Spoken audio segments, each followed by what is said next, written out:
마지막 절 함께 읽겠습니다. 사랑하는 자들아 영을 다 믿지 말고 오직 영들이 하나님께 속하였나 분별하라. 많은 거짓 선지자가 세상에 나왔음이라. 이로써 너희가 하나님의 영을 알지니 곧 예수 그리스도께서 육체로 오신 것을 시인하는 영마다 하나님께 속한 것이요 예수를 시인하지 아니하는 영마다 하나님께 속한 것이 아니니 이것이 곧 적 그리스도의 영이니라. 오리라 한 말을 너희가 들었거니와 지금 벌써 세상에 있느니라. 자녀들아 너희는 하나님께 속하였고 또 그들을 이기었나니 이는 너희 안에 계신 이가 세상에 있는 자보다 크심이라. 그들은 세상에 속한 거로 세상에 속한 말을 하매 세상이 그들의 말을 듣느니라. 우리는 하나님께 속하였으니 하나님을 아는 자는 우리의 말을 듣고 하나님께 속하지 아니한 자는 우리의 말을 듣지 아니하나니 진리의 영과 미혹의 영을 이로써 아느니라. 아멘.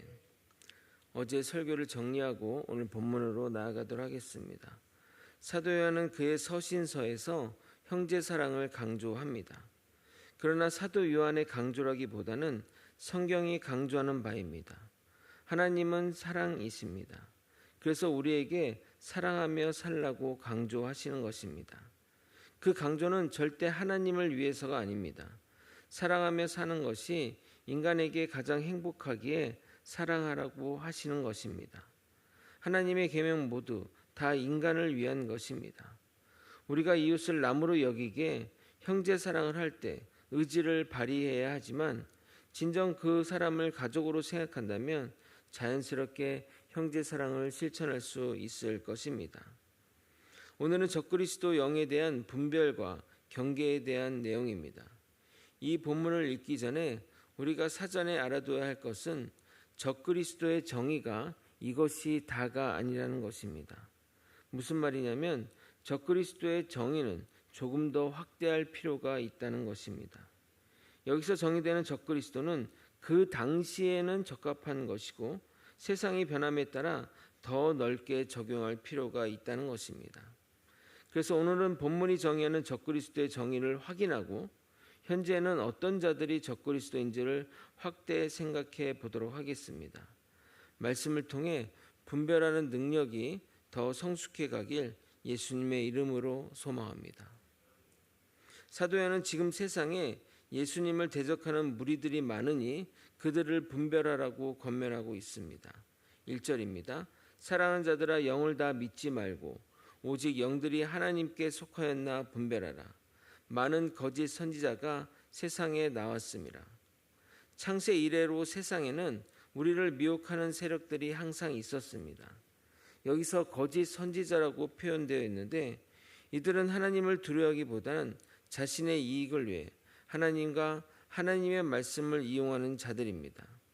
겉으로는 선지자의 모양을 갖추었지만 실상은 양의 탈을 쓴 흉악한 늑대입니다. 그러므로 겉모습만 보고 쉽게 판단하여 받아들이지 말고 항상 우리는 분별할 수 있어야 한다는 겁니다. 그런데 분별을 하려면 기준이 있어야 하는 것 아니겠습니까? 그 기준이 제시되지 않으면 어떻게 그들을 분별할 수 있겠습니까? 그러므로 자연스럽게 분별의 기준이 제시되어야 할 것입니다. 2절을 읽겠습니다. 이로써 너희가 하나님의 영을 알지니 곧 예수 그리스도께서 육체로 오신 것을 시인하는 영마다 하나님께 속한 것이요. 적그리스도는 하나님이신 예수님이 육체로 오신 것을 부정합니다. 즉 성육신을 부정합니다. 그들은 하나님이신 예수님이 육신으로 오신 것도 부정하고 예수님이 하나님의 아들인 것도 부정합니다. 단순히 이것은 예수님을 부정하는 것으로 끝나지 않습니다. 그 주장에 따르게 되면 우리 구원엔 심각한 문제를 일으키게 됩니다. 계속 강조하지만 하나님의 아들이 아니면 죄가 있다는 말이기에 우리의 죄가 해결된 것이 아닙니다. 두 번째로 성육신을 하지 않았다면 피 흘림이 없은즉 죄사함이 없는데 영혼은 피를 흘릴 수 없으니 우리 구원의 문제도 해결이 안 된 것입니다. 그러면 예수님이 이 땅에 오실 이유가 없는 것이고 우리의 구세주도 아닌 것입니다. 그러면 예수님의 죽음은 그냥 이스라엘 내 불쌍한 청년의 죽음일 뿐입니다. 그런데 이 적그리스도의 적용은 적그리스도의 그 정의로 이 적그리스도는 이 시대의 이단들이 주장했던 내용들이고 이 적그리스도의 정의가 끝나는 것이 전혀 아닙니다. 적그리스도는 예수가 유일한 구세주임을 부정합니다. 3절을 여러분이 한번 읽어보도록 하겠습니다. 함께 읽겠습니다. 시작. 예수를 시인하지 아니하는 영마다 하나님께 속한 것이 아니니 이것이 곧 적그리스도의 영이니라. 오리라 한 말을 너희가 들었거니와 지금 벌써 세상에 있느니라. 그들은 예수님이 유일한 구세주임을 부정합니다. 다른 누가 있다고 믿는다는 것입니다. 그래서 자신들의 교주가 이 시대의 구세주임을 주장하는 것입니다. 그러나 절대 그런 것은 없습니다. 이 성경 구절을 여러분이 필히 암기하셔서 그 이단들의 주장에 대해 반드시 이렇게 말씀하시면 됩니다. 사도행전 4장 12절입니다. 다른 이로서는 구원을 받을 수 없느니 천하 사람 중에 구원을 받을 만한 다른 이름을 우리에게 주신 일이 없음이라 하였더라. 그리고 적그리스도는 기본적으로 교회를 공격합니다.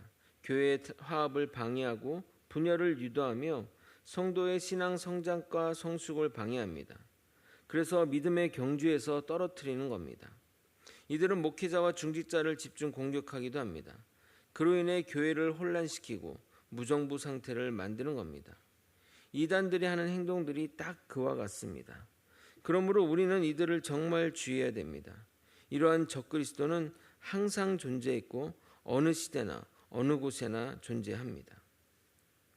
이어서 사도 요한은 수신자들을 칭찬합니다. 그들이 적그리스도와 그의 동조한 세력들을 이겨냈다고 말합니다.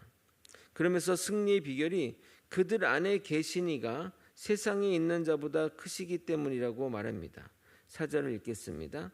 자녀들아 너희는 하나님께 속하였고 또 그들을 이기었나니 이는 너희 안에 계신 이가 세상에 있는 자보다 크심이라. 우리가 명심해야 될 것은 이 세상 누구보다 또 어느 누구보다 우리 주님이 크시다는 사실입니다. 너무 당연한데 가끔 우리들의 모습을 보게 되면 그분을 진정 신뢰하지 못하는 것이 아닌가 생각들 때가 많습니다. 그러나 믿음의 선배들은 세상이 감당치 못하는 분들이었습니다. 사단이 우리에게 주는 최고의 위험은 죽음인데 죽음도 두려워하지 않으니 그들은 무적이 될 수밖에 없었던 겁니다. 그래서 히브리서 저자는 그들을 이렇게 묘사합니다. 히브리서 11장 36절 38절을 여러분에게 읽어드리도록 하겠습니다. 또 어떤 이들은 조롱과 채찍질 뿐 아니라 결박과 옥에 갇히는 시련도 받았으며 돌로 치는 것과 톱으로 켜는 것과 시험과 칼로 죽임을 당하고 양과 염소의 가죽을 입고 유리하여 공핍과 환난과 학대를 받았으니 이런 사람은 세상이 감당하지 못하느니라. 그들이 광야와 산과 동굴과 토굴에 유리하였느니라. 그러니까 죽음도 두려워하지 않고 매나 이런 핍박도 두려워하지 않으니 세상이 누가 그들을 감당할 수 있겠습니까? 우리는 이런 믿음의 선배들의 경지까지 나아가야 합니다.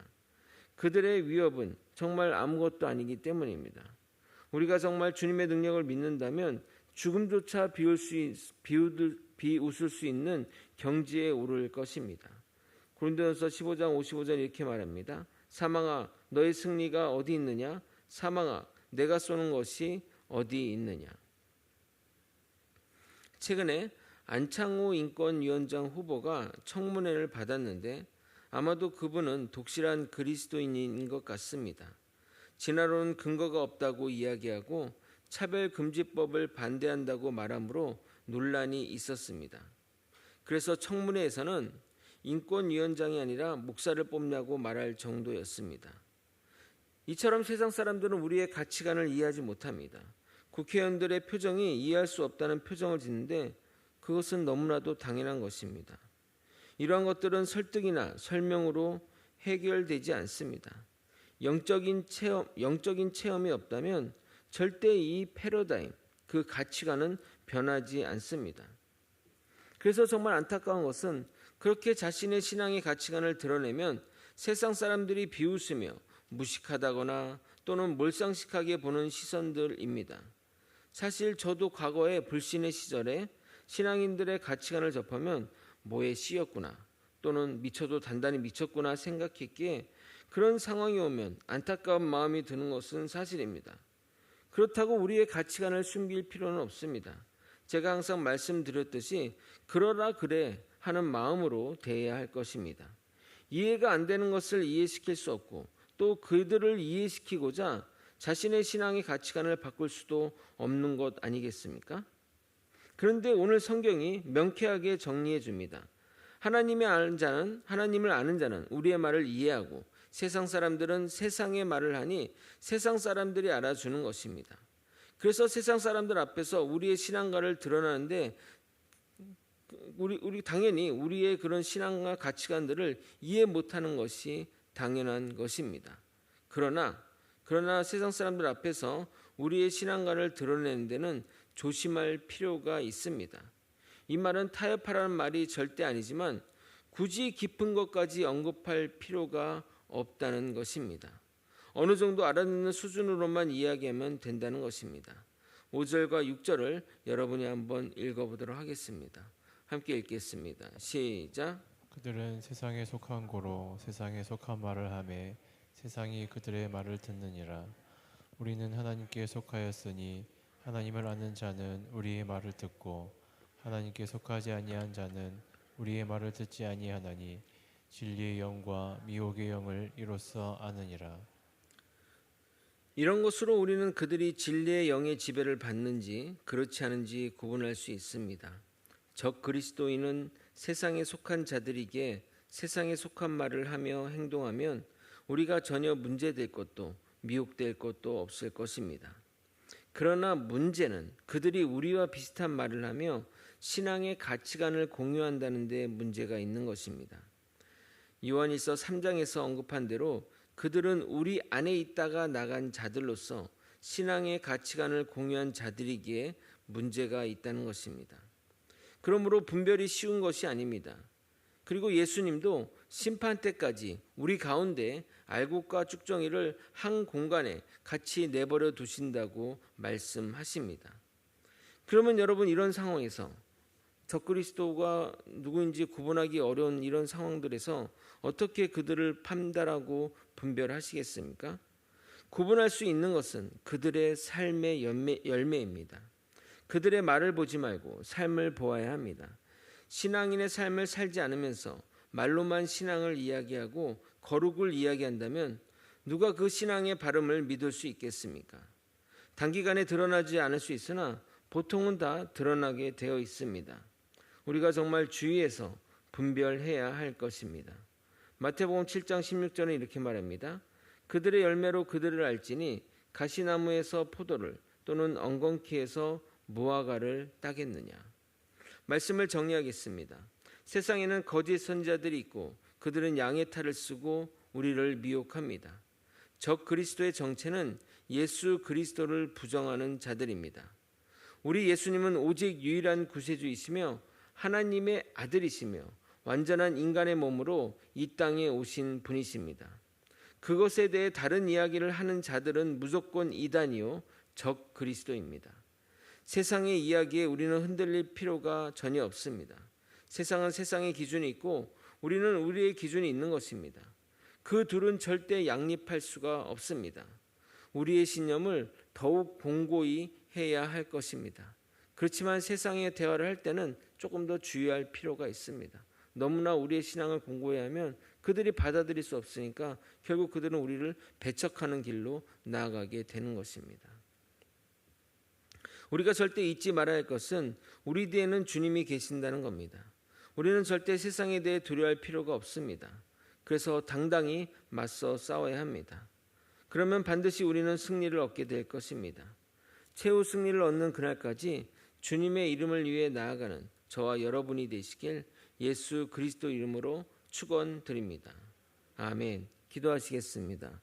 하나님의 뜻을 따라 하나님의 말씀을 믿고 그리고 우리 그분의 능력을 의지하며 살아가는 주의 백성 되게 도와주옵소서. 아버지여, 우리는 세상에 이긴 자들입니다. 하나님의 능력을 의지하고 하나님의 뜻을 믿으며 하나님의 말씀대로 사는 것 자체가 우리가 세상을 이긴 그 증거이니 절대 뒤돌아보지 않고 오직 주님만 바라보며 앞으로 나아가는 우리 모두가 되게 도와주시옵소서. 아버지여, 세상이 말세가 다가올수록 세상과 우리의 격차가 점점 커질 것입니다. 그럼에도 변치 않는 믿음으로 나아가는 우리 모두가 될 수 있도록 격려하여 주시고 붙들어 주시고 우리가 더욱더 힘을 낼 수 있도록 주님 함께하여 주시옵소서. 이 모든 것 우리 주 되신 예수 그리스도 이름으로 기도드리옵나이다. 아멘. 주기도문으로 예배를 마치겠습니다.